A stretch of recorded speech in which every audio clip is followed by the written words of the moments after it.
ہم یہ سمجھتے ہیں اچھا کفن ہو جائے، پاک صاف کفن ہو جائے۔ بنیادی طور پر خوش نصیب انسان وہ ہے جس کے لیے کفن بھی جنت سے آ رہا ہے، ریشمی سفید ریشم کا، فرشتوں نے اس کے اندر اس روح کو ڈھانپا تا حد نگاہ۔ رسول اللہ صلی اللہ علیہ وسلم، حد نگاہ، آپ حد نگاہ کو کیا سمجھتے ہیں؟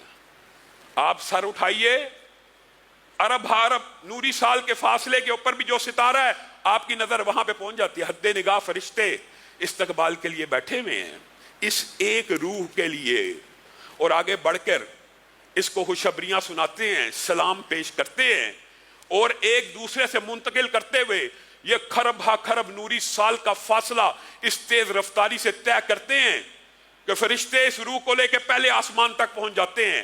رستے کے مناظر بھی رسول اللہ صلی اللہ علیہ وسلم نے بیان کر دیے کہ اس روح سے اللہ رب العزت ایسا معاملہ کرے گا، صرف سفید ریشم کا لباس جنت سے نہیں آیا، ایک خوشبو بھی جنت سے لائی گئی ہے جس سے اس کی روح کو ایسا معطر کیا جائے گا، ایسی خوشبو پیدا کی جائے گی کہ جہاں دور دراز کے فرشتوں کے ناکوں سے ٹکرائے گی وہ کہیں گے سلام علیکم، سلامتی ہو اس بندے کے اوپر، کتنے خوبصورت جسم میں آباد رہی، جسم کو بھی آباد رکھا عبادتوں سے، ریاضتوں سے، اس کے اوپر اللہ کی سلامتی ہو، کتنی خوش قسمت روح ہے، کتنی خوش بخت روح ہے، کتنی خوبصورت خوشبو ہے۔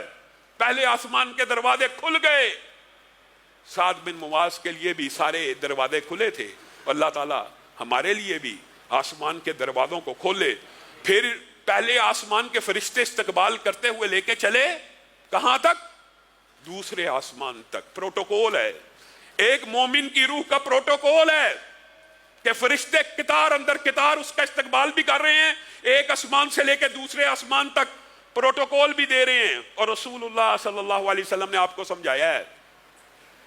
اور رسول اللہ صلی اللہ علیہ وسلم نے کہا تھا نا، جو چیزیں میں دیکھتا ہوں یا جانتا ہوں اگر تم جانو یا دیکھو تو تم رونا شروع کر دو، تمہارا دنیا میں جینا لگے۔ یہاں تک کہہ دیا، یہاں تک کہہ دیا کہ کبھی میاں بیوی آپس میں تعلق ہی قائم نہ کریں۔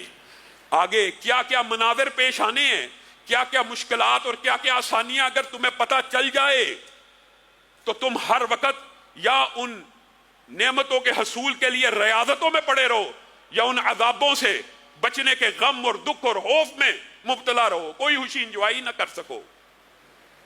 اور تمہیں کیا پتا، رسول اللہ صلی اللہ علیہ وسلم نے یہاں پہ یہ بھی کہا تھا اس حدیث کے اندر، تمہیں کیا پتا آسمان کے اوپر 4 انگلیوں کی جگہ خالی نہیں ہے، 4 انگلیوں کی جگہ خالی نہیں ہے، ہر 4 انگلیوں کی جگہ کے فاصلے کے اوپر اللہ رب العزت کا ایک بہت بڑا مقرب فرشتہ اللہ کی بارگاہ میں سجدے میں پڑا ہوا ہے، اور آسمان چرچرا رہا ہے، اور آسمان کے لائق ہے کہ وہ چرچرائے اللہ کے خوف سے۔ میں اور آپ نہیں ڈرتے، میں اور آپ نہیں کانپتے، یہ پروٹوکول دیا جا رہا ہے۔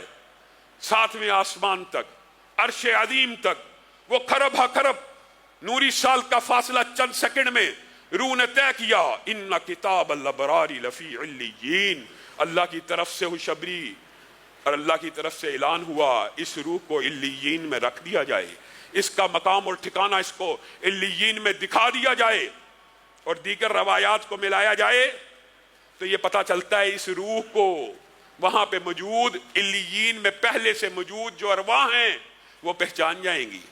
اور حدیث کے الفاظ کتنے خوبصورت ہیں کہ وہ اس کا ایسا استقبال کریں گی اور اتنی خوشی محسوس کریں گی جیسے تم کسی اپنے بھائی سے ایک عرصے کے بعد ملو تو جو خوشی محسوس کرتے ہو وہی وہ روحیں خوشی محسوس کریں گی، اور تیزی سے گفتگو کرنا شروع کر دیں گی، فلاں کیسا فلاں کیسا، کہیں گے صبر کرو صبر۔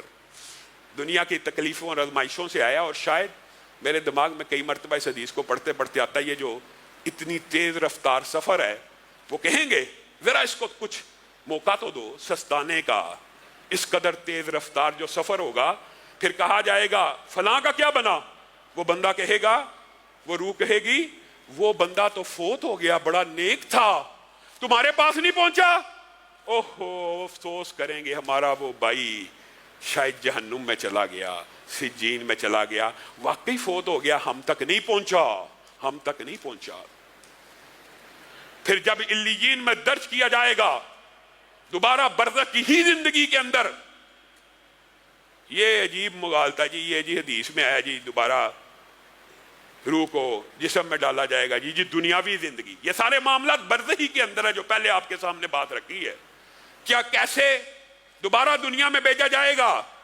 وہاں سے روح کو آپ جنازے کو تیار کر رہے ہوں گے، حدیث کے الفاظ ہیں.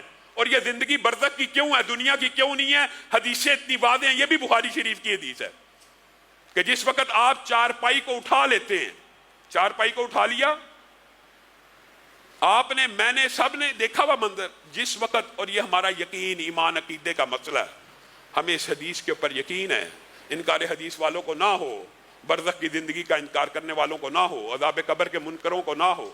رسول اللہ صلی اللہ علیہ وسلم نے کہا جس وقت تم چارپائی کو اٹھاتے ہو جو بندہ نیک ہوتا ہے وہ کیا کہہ رہا ہوتا ہے؟ قدمونی قدمونی. آپ بتائیے آپ میں سے آج تک کسی نے یہ الفاظ سنے ہیں؟ یہ جو ایک صوفیوں کا فلسفہ عجیب ہے، ایک نے کلی انکار کر دیا عذاب قبر اور برزخ کا، اور ایک نے کلی طور پہ برزخ کو دنیا سے بھی آگے پہنچا دیا. یہ واپس آ جاتے ہیں جی دنیا میں ہی ہوتے ہیں، دنیاوی زندگی گزارے ہوتے ہیں. اس کے دلائل آپ کے سامنے پہلے بھی رکھ چکا. اگر دنیاوی زندگی میں ہو تو شہید کی جو بیوہ ہے وہ شادی نہ کرے. یہاں پہ جب وہ دنیا میں آیا ہے وہ قدمونی کہہ رہا ہے، آپ اور میں سن رہے ہیں، اس کا مطلب کیا ہے؟ وہ برزخ ہی میں رہا ہے، لیکن اللہ کی قسم ہمارا ایمان اور عقیدہ وہ کہہ رہا ہے قدمونی، تیز چلو، جلدی کرو، مجھے میرے ٹھکانے تک پہنچا دو، جلدی کرو. اور اگر خدا نہ خواستہ برا ہوگا تو کیا کہے گا؟ یا ویلہا، او کتھے لے چلے ہو؟ ایگزیکٹ ترجمہ یہ، کدھر لے کے جا رہے ہو؟ او رک جاؤ، ہو ذرا صبر کرو، او رک جاؤ. یہ وہ لمحات ہیں کہ نیک آدمی کو وہاں سے بھی خوشخبریاں مل رہی ہیں اور یہاں سے بھی خوشخبریاں مل رہی ہیں، اور یہ